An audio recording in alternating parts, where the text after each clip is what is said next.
I guarantee you this is one of the hardest sentences a Japanese speaker can say in English. This is a famous tongue twister that we have in English to show the difference between the L and the R sound. And this is how it's said. Red lorry, yellow lorry. Red lorry, yellow lorry. Red lorry, yellow lorry. It happens all the time. That's why it's called a tongue twister. But it's a great way to practice these two sounds. And in today's video, I'm actually going to share with you how you can pronounce the L and the R sound more correctly in American English.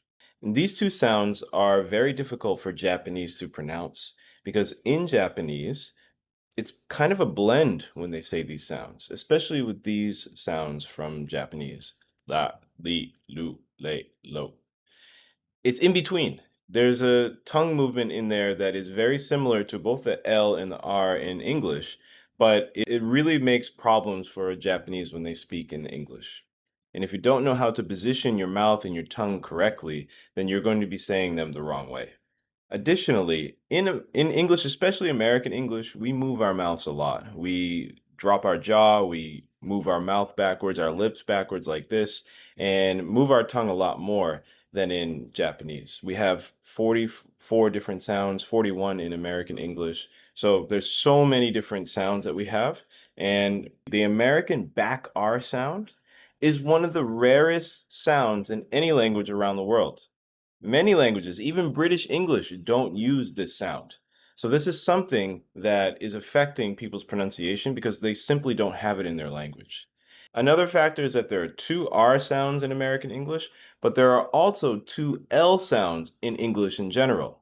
Understanding the differences between these two sounds will help you pronounce them more clearly. I'm going to show you some example words and the differences in how they're pronounced. So let's take these two for example. Of course, they look different on paper, but I want you to first practice saying them. Yes, you probably said light, light, but in reality, it's like this.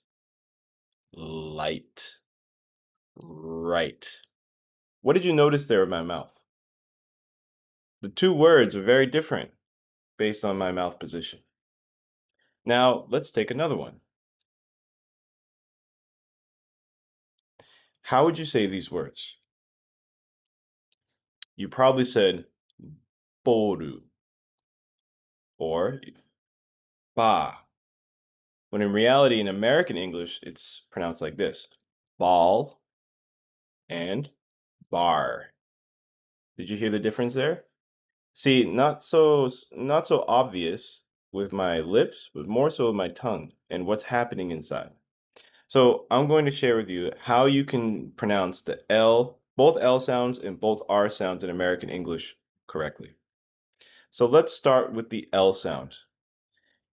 In English in general, both British and American English, there are two L sounds. There's the light L and the dark L. The light L comes at the beginning of words and vowel sounds. The dark L comes at the end of vowel sounds. So let me show you an example. The light L would sound like this: light, light. As you can see there, that starts at the beginning of the word. The dark L sounds like this: ball, ball. What did you notice there? The light L starts at the beginning and it's a bit shorter of a sound, whereas the dark L is a bit longer and a bit more pronounced. So let's look at the mouth positions of what we need to do. With the light L, you need to put your tongue behind your teeth and drop it when you make the sound. So look at my mouth when I do this. Light, light. As you can see, my tongue starts at behind my teeth and then drops down. Light, light. Now with the dark L, you actually have to put your tongue like this. It's behind your teeth, but it doesn't drop. You use your voice and it stays there. So let me show you an example. Ball, ball. As you can see, my tongue comes up, stays there at the top of my mouth, and as I'm speaking. This is what produces that sound. So let's see the two sounds again. First, the light L, L, L, and then the dark L, oh, oh. So hopefully that helps you next time you pronounce these two sounds. Now, let's take a look at the two R sounds in American English only. At the beginning of words, the R sound sounds like this.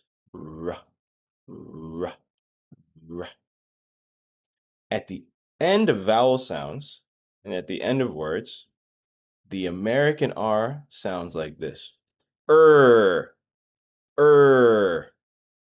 So as you can see, my mouth is completely different for both sounds. So let's look at an example in words.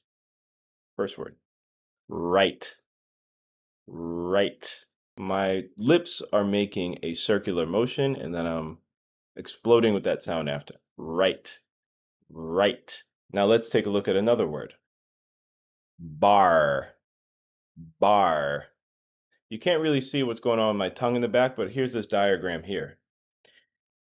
As you can see, the tongue comes up a bit, doesn't touch, it just comes up.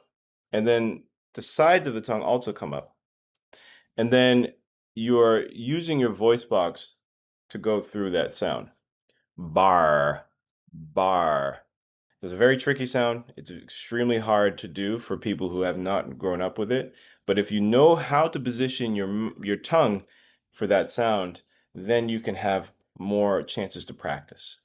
Now, to bring it all together, I want to go through some words that are very similar. These are called minimal pairs. A minimal pair is basically a set of two words that have one sound that is different. So, I'm going to put them on the screen and you can follow along and practice with me. So let's do them one by one. Read, read, lead, lead, bury, bury, belly, belly, car, car, call, call, fear, fear, feel, feel, parrot, parrot, palette, palette. I want to show you just on those two, when you have double R and double L, it's actually using a light L and a dark L, and then a back R and a R consonant. So it's important to understand those differences so that you can pronounce these words more clearly. I hope this video helped you understand the differences between the L and the R sound in American English, and you can practice these at home. If you'd like to book a coaching call so that we can work on your pronunciation so that you can sound more clear when speaking English, feel free to let me know.